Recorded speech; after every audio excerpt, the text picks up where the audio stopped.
Question is, and maybe all of you could try to address this, is this development planning pattern, however you see it, sustainable? It is generating the growth, and also, just now I was going to comment on what Alan was saying. The cities are actually competing with one another, and that's, I think, very healthy.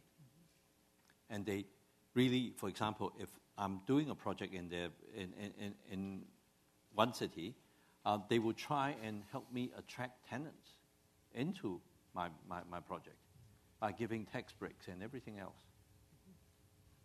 And that is actually going to help them too, because although they give the tax break, but longer term, after 3 years, 5 years, they collect a lot of tax. Gene?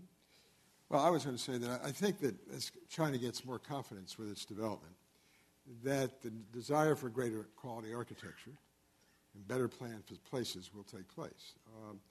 We've been very fortunate not only to have Vincent as a great client, but a number of others who really do care about the city, do care about the pedestrian, care about space, place, quality, and build wonderful buildings, and are sensitive to whatever neighbors they may have. But one of the problems when you build at this speed is that you're building before your neighbor's there, so being contextual is not so easy. There's nothing to relate to for the moment. But I do think that we see an improvement constantly in the quality of the architecture that's being required and demanded by the clients. So remember, this is a short period of time, and the clients have learned a great deal, and I think their quality is growing. I first went with, as I said, Paul, to China. I was amazed that they were building C-class buildings, B-class, for what they thought were Chinese companies' desires.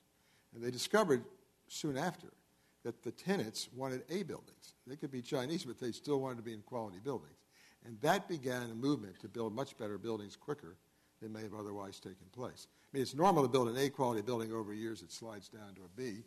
But there they were actually building B first and then C first. So I do see a big change. And so I'm more optimistic that as we learn, and the Chinese learn, from what's been done in Pudong and elsewhere, that the new cities will be improving. I'm not saying everything will be correct, but we still don't do everything correct, and that there are going to be mistakes. I think, going back to word pace or speed, the development has moved so quickly, so many buildings built, so many places created, in such a short time. No one's really taken a deep breath and said, is this the right thing? Are we moving in the right direction? Should we have a course correction? I think little by little that will take place. But one other point I wanted to make is that, remember in Shanghai, they've also built cultural facilities, symphony halls, museums. There is a concern for the quality of city life now, beyond just a lot of buildings that represent power on the skyline. So I'm more optimistic that as things are developing in China, the quality will get better and the opportunity is greater to do some really good things.